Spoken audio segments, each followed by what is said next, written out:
예, 그러면 이번에는 공수처로 한번 가보겠습니다. 오늘 조사가 어떻게 됐는지가 궁금한데요. 한번 불러볼까요? 예, 권준수 기자 나와 계시죠? 네, 고위공직자범죄수사처입니다. 네, 윤 대통령 밤 늦게까지 조사 받았는데 상황 정리해 주시죠. 네, 앞서 임혜진 기자가 전해드린 것처럼 저녁 식사를 마친 뒤에 7시부터 조사가 시작됐고요. 조금 전 9시 40분에 윤 대통령에 대한 조사가 끝났습니다. 2시간 반 넘게 진행됐는데 저녁 조사에서도 윤 대통령은 진술을 거부한 것으로 파악됐습니다. 오늘 오전부터 윤 대통령은 계속 묵비권을 행사했는데요. 따라서 조사에 큰 실익이 없었을 것으로 전망됩니다.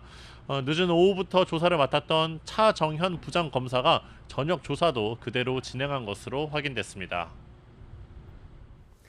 조사가 끝난 뒤에는 조금 전 이제 서울 구치소로 이동을 했는데 그때 상황도 한번 좀 설명을 해주실까요? 네, 제가 현장에 있었을 때 이제 경호처 차량에 불이 들어오는 등 이제 좀 대기하는 모습을 봤었는데요. 이제 공수처에 도착했을 당시에도 경호처 차량을 타고 왔던 것처럼 윤 대통령이 조사를 마친 뒤에도 이 경호처 차량을 타고 이동했습니다. 윤 대통령은 사실상 3평 안팎의 독방인 구인 피의자 거실에서 대기할 것으로 보입니다.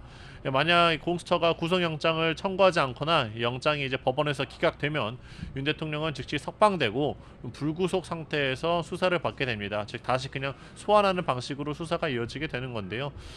이제 구금 관련해서는 이제 법무부 관계자가 통상적인 절차를 따를 거라며 대통령이라고 해서 넓은 방을 더 쓴다거나 다른 특혜를 주는 건 없다고 설명했습니다. 네, 이에 더해 윤 대통령 측은 체포 적부 심사를 청구했다고요? 네, 윤 대통령 조사가 마무리된 직후에 이제 윤 대통령 측 변호인단에서 이제 입장을 밝혔습니다. 서울중앙지방법원에, 그러니까 즉 서울 서부지방법원이 아니죠. 중앙지법에 체포 적부 심사를 청구했다는 건데요. 앞서 오후 기자간담회 때는 공수처의 체포영장 집행은 명백한 불법이지만 체포 적부심은 고려하지 않는다고 밝혔는데 이 입장을 바꿨습니다. 이 체포영장이 발부된 아까 말씀드린 대로 서부지방법원이 아닌 중앙지방법원으로 체포 적부 심사를 청구한 게 이제 좀 주목되는 점인데 공수처의 수사와 이 서부지법의 체포영장 청구 또 이제 이런 모든 집행 과정이 불법이라는 주장을 이어가는 것으로 해석됩니다.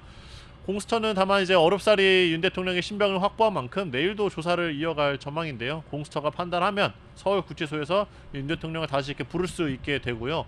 체포기한이 48시간이기 때문에 그 안에 200페이지 넘는 질문지를 다 확인하기 위해서 강도 높은 조사가 이어질 것으로 보입니다. 체포적부 심사 청구가 어떻게 될지는 좀 내일 또 지켜봐야 될 것 같은데 이제 또 윤 대통령 측은 내일 탄핵심판 2차 변론기일이 헌법재판소에 예정되어 있습니다. 윤 대통령이 직접 출석하기는 어렵다고 설명했는데 지금 이제 변론기일을 이제 연기하는 신청서를 내는 것으로 파악되고 있습니다.